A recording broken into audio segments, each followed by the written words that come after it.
If you guys need cheap coins, check out FIFA Coin Stock down below in the description, dirty at checkout. And if you want cheap games, cheap codes, G2A also down below.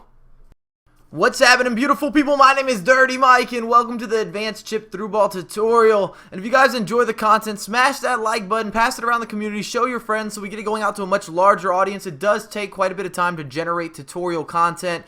And I've got the 70-30, the diagonal LOVIN, the mini chip variety, and of course the MOONBALL.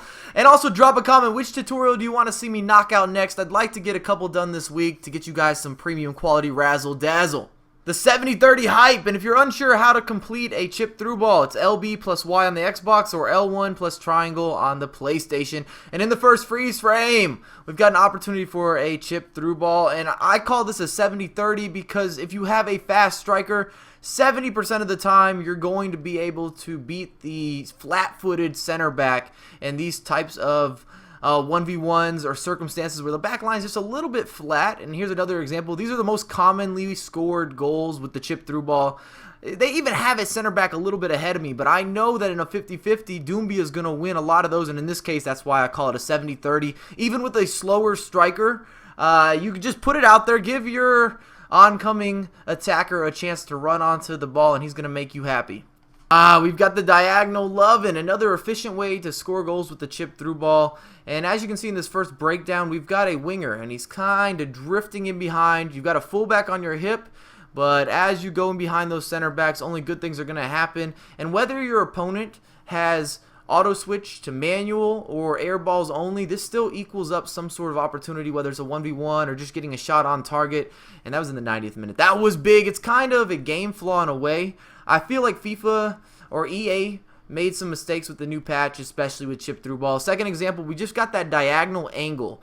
We don't have the diagonal run, and Di Natale gets on the end. He's going to finish it. It gives you more leeway to make mistakes or just be a little bit more accurate. There's a bigger margin for error when you have that nice diagonal run or the diagonal angle for the chip through balls. Into the mini chip variety, as we get a nice little skill there from Royce, and we use a big switch, and I've got a bunch of different examples of how effective and how easy it is to use the mini chip. And on this counterattack, we've got Di Maria. He's trailing the play. We're going to aim directly at him with Sturge there. And you need about 1 to 2 power bars, and you're in a safe range. And it almost always finds the striker or the winger or the attacker's foot. It seems like a missile that has a locked and loaded target. And as you can see here, look at this run in behind. I've got it. I'm dialed in.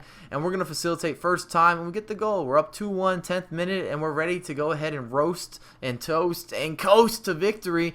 And I didn't want to do any more freeze frames. Just wanted to show you guys more examples. But you can use this mini chip in so many different situations in FIFA. Look at that volley we just set up. Because it finds the player's foot for you, it made things so easy, and that's why we see so much abuse and so many chip through balls throughout games, because you only need a couple of these to connect in order to make an opportunity to win the game. A couple goals will win you a lot of matches in FIFA 15. At least I haven't been playing that many high-scoring back-and-forth games. It seems like a lot of people in higher divisions, they get the 1-2 goal lead, 2-goal cushion, and then they go into defensive mode, which is unfortunate, but welcome to FIFA 15 in the patch. And finally, we've got the MOONBALL, which is something that I think came into FIFA last year. And I want you guys to use the radar if you can't see your wingers. It's very effective in anything with 4-3-3 or 3-4-3. You need to have the 2 wingers, and look at that ball. We're able to facilitate. It's safe. We get the goal. We whip it in. Ooh! And we're up 1-0.